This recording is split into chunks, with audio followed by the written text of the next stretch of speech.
अस्सलाम वालेकुम जी। आज हम अरशद शरीफ साहब की ज़िंदगी के बारे में आपको बताएंगे। अरशद साहब का बुनियादी तौर पे ताल्लुक फैसलाबाद के एक गांव चक नंबर 64 RB बंडाला तहसील जड़ावाला से था। आपके दादा का नाम चौधरी मोहम्मद बूटा था और इनका ताल्लुक अवान बिरादरी से था। इनकी ज़री ज़मीन और आबाई घर आज भी इस गांव 64 RB में मौजूद है। ये ख़ानदान चौका गांव ज़िला जलंधर से हिजरत करके आया था। ज़िला जलंधर के पास अवानों के 22 गांव आबाद थे जो हिजरत करके पाकिस्तान में मुख्तलिफ जगहों पे खानेवाल, फैसलाबाद, ननकाना और दूसरे शहरों में आकर आबाद हुए। जबकि पाकिस्तान के मरूफ सहाफ़ी और न्यूज़ एंकर पर्सन अरशद शरीफ साहब 22 फरवरी 1973 में कराची में पैदा हुए, क्योंकि इनके वालिद कमांडर मोहम्मद शरीफ साहब अपनी मुलाजमत फ़राइज़ सर अंजाम दे रहे थे। इनके वालिद साहब का नाम मोहम्मद शरीफ था और इनके भाई का नाम मेजर अशरफ शरीफ था।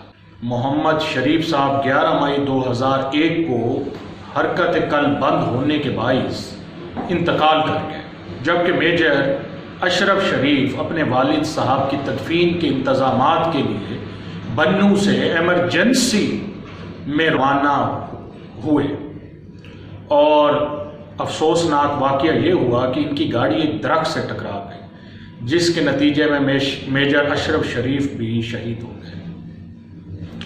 इस तरह अरशद शरीफ साहब ने एक ही रोज़ में अपने वालिद और छोटे भाई की वफ़ात से बहुत बड़ा सदमे का सामना किया। अब आते हैं उनके सहाफ़ती कैरियर पे। उन्होंने अपनी सहाफ़ती खिदमात का आगाज़ 1993 से किया। अरशद शरीफ आज न्यूज़, दुनिया न्यूज़ के डायरेक्टर न्यूज़ के ओहदे पर भी फाइज रहे। 1999 में उन्होंने कॉलम निगार, ब्यूरो चीफ और एंकर पर्सन के तौर पर भी अपनी खिदमात सर अंजाम दी। उन्होंने लंदन, पेरिस और दीगर बैरून ममालिक के शहरों में भी अपने सहाफ़ती फ़राइज़ सर अंजाम दिए। 2014 में उन्होंने ARY न्यूज़ में एक प्रोग्राम पावर प्ले शुरू किया, जिससे उन्हें बड़ी शोहरत हासिल हुई। और बल्कि यूँ कहना गलत नहीं है कि इसी प्रोग्राम ने असल शोहरत अरशद साहब को इसीलिए दी। और अरशद साहब ख़ुसूसी तौर पर दिफा और ख़ारजा अमूर के माहिर और एक सरगर्म तहकीकी सहाफ़ी थे। वो डेली डॉन के ब्यूरो चीफ भी रहे। उन्होंने जो एक बड़ी स्टोरी ब्रेक की वो था कि जब मुस्लिम कमर्शियल बैंक को औने पौने हवाला किया जा रहा था, मुस्लिम कमर्शियल बैंक के हवाले से एक अहम तहकीकी रिपोर्ट पेश की। जबकि अगस्त 2022 को उन्होंने PTI के रहनुमा शहबाज गिल का मशहूर मुतनाज़ इंटरव्यू लिया था, जिसकी बिना पर उन्हें ARY न्यूज़ के इदारे से बरतरफ कर दिया गया था और हालात ऐसे पैदा कर दिए गए जिसके बाद वो दुबई चले, अपना एक न्यूज़ YouTube चैनल शुरू कर दिया। वाज़ेह रहे कि अरशद शरीफ साहब का घर इस्लामाबाद में वाक़ है और इनके पसमंदगान में इनकी माँ, इनकी एक से ज़ायद बीवियाँ और जिनमें जवेरिया सदीक साहिबा जो जर्नलिस्ट है वो भी शामिल हैं और 5 बच्चे शामिल हैं। अब आते हैं हम इनके बहमाना कत्ल पे।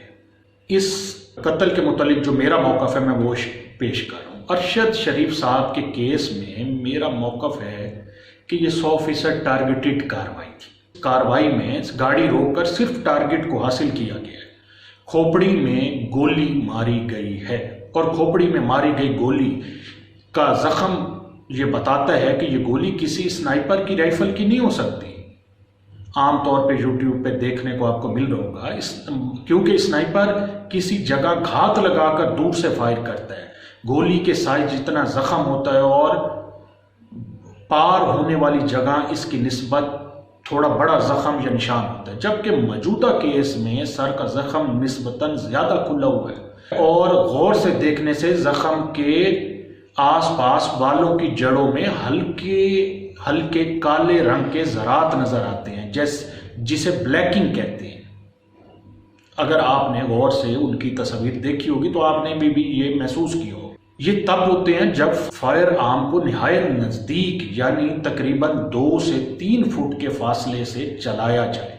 जख्म के ज़्यादा खुले होने का मतलब ये है कि फायर आर्म हाई कैलिबर का था जो 45 या 48 बोर का हो सकता है, जिसे सर के पास ऊपर से या नीचे से फायर किया गया और 2 से 3 फुट के फासले चलाया गया था। हो सकता है ये 4 से 5 फुट भी हो सकते हैं। इसका मतलब ये है कि गाड़ी चल नहीं रही थी बल्कि रुकी हुई थी। गाड़ी को रोक के अरशद साहब को शूट किया गया, क्योंकि आप सोचें चलती गाड़ी में फायरिंग की सूरत में सर के जिस एंगल पर गोली लगी ये कैसे मुमकिन है। आप ज़रा उनकी तस्वीर भी देखेंगे, सोचें।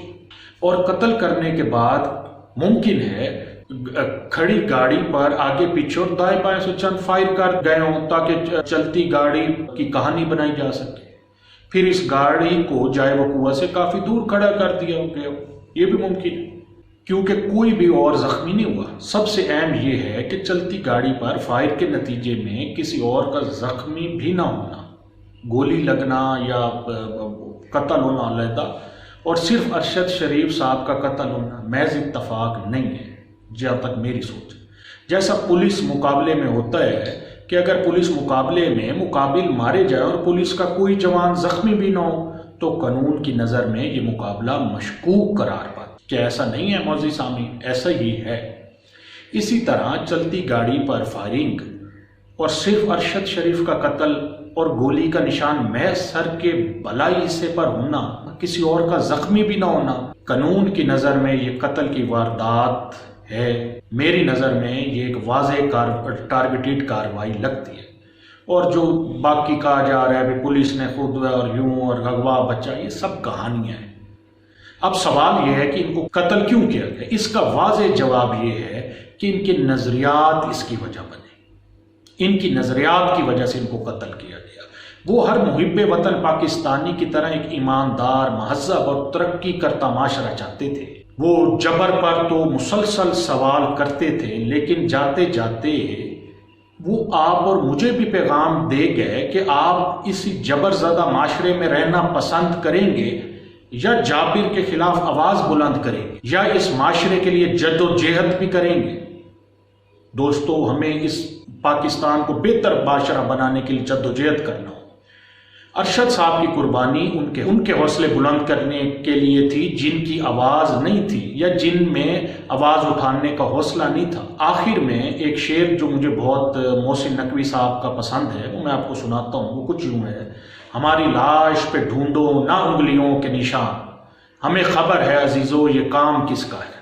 दोस्तों, ये काम जालिमों का है जिन्होंने एक काबिल, एक ध्यानदार आदमी, एक निडर आदमी जिसको खौफ नहीं था, अगर वो चाहता तो वो पाकिस्तान से दूर बरतानिया में, अमेरिका में ऐश की जिंदगियां गुजारता, रिश्वत लेता और भूल जाता कि पाकिस्तान में क्या हो रहा है। वो मेरठ की धज्जियों को भूल जाता, वो नजरअंदाज कर देता। वो भी शाह के कसीदे लिखता तो उसको भी बहुत सराहा जाता, मगर उसने अपनी जान का नजराना पेश कर दिया और इस अजीम सपूत के वालिद, भाई और अब ये अपनी वतन की बेहतरी के लिए जान देंगे। आप अरशद शरीफ साहब से एक माशरे में, मैंने अपनी एक वीडियो में पहले भी कहा था कि दाएं और बाएं बाजू के नजरियात मौजूद होते हैं। आप इख्तलाफ रख सकते हैं लेकिन कत्ल नहीं कर सकते।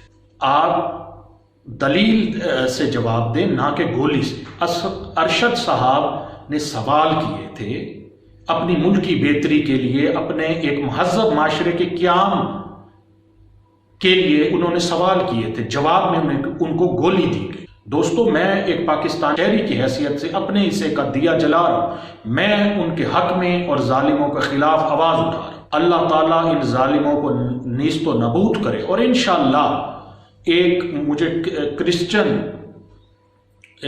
फिलोसफर का कॉल याद आ रहा है। वो कहते थे कि जालिम को आखिर जालिम मिल जाता है। इंशाअल्लाह जिन्होंने ये कत्ल किया है, जिन्होंने जुल्म किया है, उनका सामना भी किसी जालिम से होगा और वो इनको उससे भी ज़्यादा तकलीफ देगा जो इस वक्त अरशद साहब की फैमिली को मिल रही है।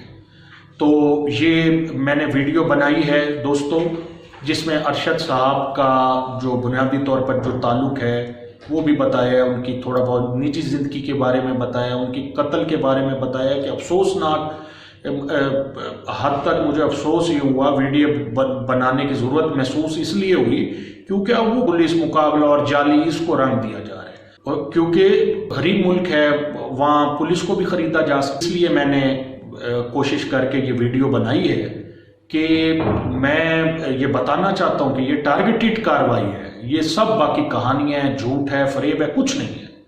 और अल्लाह ताला अरशद साहब को जन्नत में जगह दे, इनकी फैमिली को सब्र जमील अता करे, अल्लाह ताला पाकिस्तान को दिन दुगनी रात चुगनी तरक्की दे। शुक्रिया।